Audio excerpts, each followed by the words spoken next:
یہی اچکزئی صاحب تھے جن کا ڈی چوک میں مذاق اڑایا کرتے تھے عمران خان صاحب، نقلیں بھی اتارا کرتے تھے. تو کیا ان کی بات اگر یہ کمٹ کرتے ہیں، گورنمنٹ کے ساتھ بیٹھتے ہیں، بات چیت ہوتی ہے، تو کیا یہ اس بات پر عمل کریں گے کہ نہیں کریں گے؟ سوال اٹھتا ہے پارٹی کے چیئرمین. تو میں تو یہ سمجھتا ہوں کہ سب سے پہلی تو بات یہ ہے کہ جو مذاکرات کی کمیٹی بنائی ہے اور جس طریقے سے اس میں دوسری جماعتوں کے اچکزئی صاحب اور باقی نمایاں سیاسی شخصیات شامل ہیں، پہلے تو یہ بات ہونی چاہیے کہ کیا ان کے پاس خان صاحب کی طرف سے یہ مینڈیٹ ہے کہ جو بھی وہ فیصلہ کرتے ہیں تحریک انصاف کے طرف سے معاملات کو فائنل کرنے کا اور عملی شکل دینے کا، تو کیا یہ اس پہ پورے اتر سکیں گے کہ نہیں اتر سکیں گے؟ تحریک پی ٹی آئی کے جو چیئرمین ہیں، یہ ممکن ہے کہ وہاں پر وہ کمٹ کر لیں اور یہاں پر پتہ لگے آ کے واپس کہ وہ کمٹمنٹ جو ہیں وہ اس پہ وہ اگری نہیں کر رہے.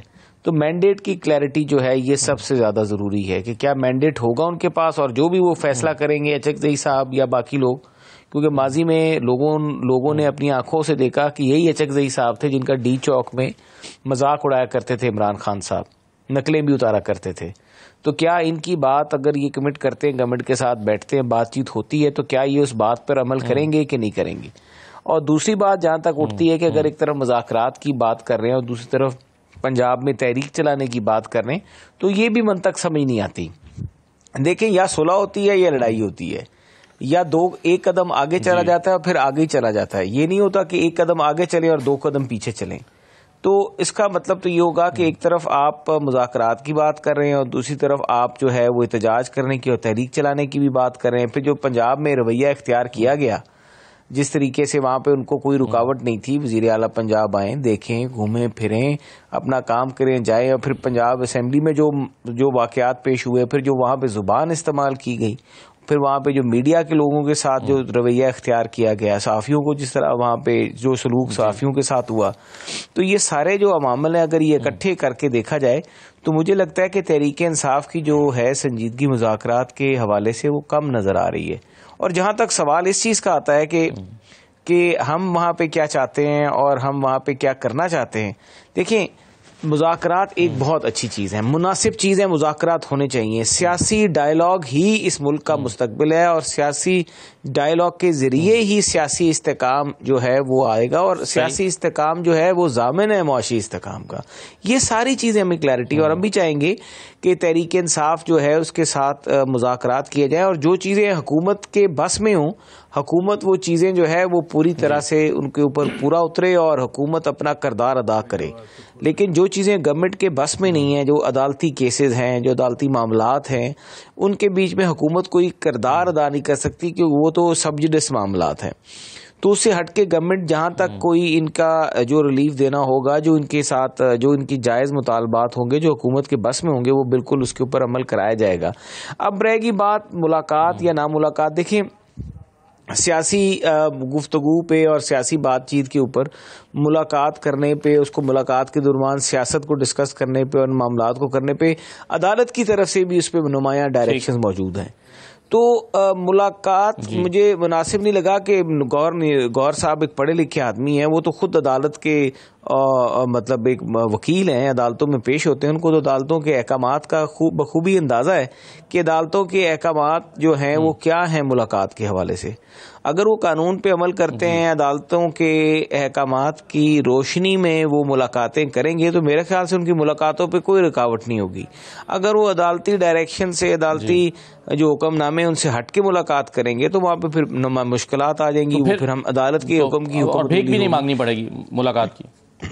ٹھیک ہے، بالکل صحیح. آپ کو آواز آ رہی ہے؟ اچھا چلیں. اچھا، میں شفیع جان صاحب، ایک تو ابھی ہم نے بیرسٹر گور صاحب کا بیان سنوایا، وہ کہتے ہیں کہ جی احتجاج اپنی جگہ پر، وہ کم ہو زیادہ ہو وہ الگ ہے، لیکن مذاکرات کا کوئی متبادل نہیں ہے. اور وہ بھیک مانگنے کا لفظ انہوں نے آج استعمال کیا.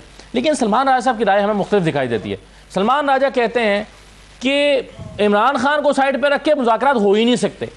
تو ایسا لگتا ہے کہ دونوں کے درمیان ہم آہنگی نہیں ہے اسٹیٹمنٹس میں. شفیع اللہ جان صاحب، کیا پارٹی کے درمیان اور 2 ٹاپ لیڈرز، ایک سیکرٹری جنرل ہیں، ایک چیئرمین ہیں، کیا ہم آہنگی اور اتفاق رائے نہیں ہے مذاکرات کے معاملے پر؟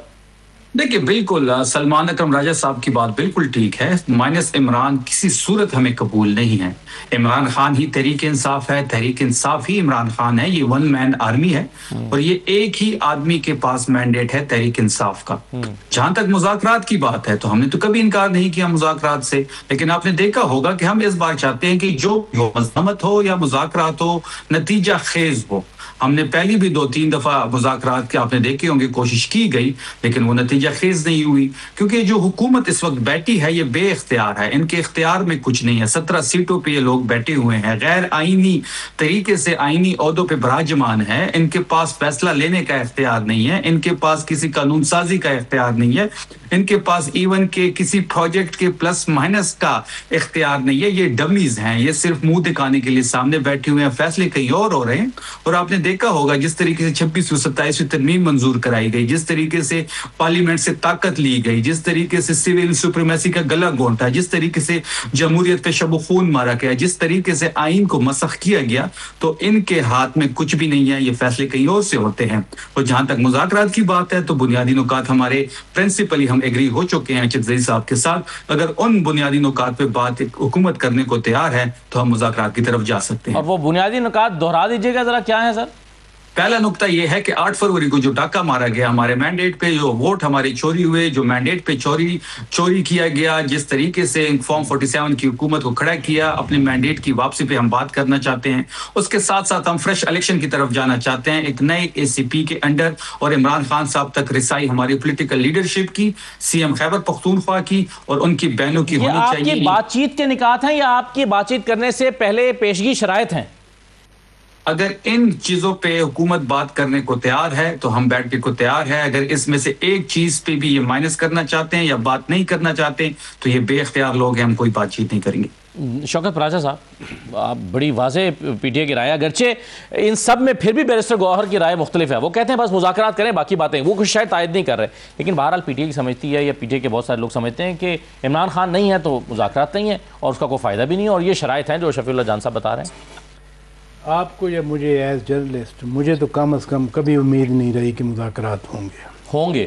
نہیں امید رہی مجھے. اچھا, کبھی نہیں ہوں گے مذاکرات, کیونکہ یعنی آپ کہہ رہے ہیں کامیاب ہونے کی امید, ہم سمجھتے ہیں کہ مذاکرات ہوں گے, کامیاب نہیں ہوں گے, لیکن آپ کہہ رہے ہیں کہ ہوں گے شروع ہی نہیں ہوں گے. اب تو کامیابی تو بڑی دور کی بات ہے. کیوں آپ کو لگتا ہے؟ اس لیے نو لیٹ می ایکسپلین. جی, جو شفیع جان صاحب بات کر رہے ہیں نا, وہ بالکل حقیقت بیان کر رہے ہیں کہ خان صاحب ہیں, اور خان صاحب ہی پارٹی ہیں, انہوں نے ون مین آرمی کا لفظ استعمال کیا.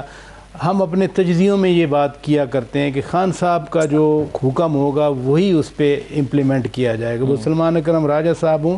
آپ نے بیرسٹر گوہر خان کی بات کی, بیرسٹر گوہر خان نے کہیں نہیں یہ کہا کہ جی خان صاحب سے ملاقات کے بغیر بھی ہم مذاکرات کے لیے تیار ہیں. ایسی بات نہیں ہے. خان صاحب سے ملاقات ہوگی تو مذاکرات کوئی کریں گے. اور خان صاحب نے کیا کہا, آپ کو یاد ہے چند دن پہلے علیمہ خان صاحبہ نے کہا تھا آ کر کہ جو مذاکرات کی بات کر رہے ہیں وہ خان صاحب کے ساتھ ہی نہیں ہے. یعنی ادھر سے ایک ملاقات ہوئی, ان کو بتایا گیا, انہوں نے آگے یہ بیان دے دیا. تو میں ایز اے جرنلسٹ میں نہیں سمجھتا کہ خان صاحب مذاکرات کریں گے. بیسیکلی خان صاحب مذاکرات کرنا ہی نہیں چاہتے, وہ یقین ہی نہیں رکھتے مذاکرات پہ.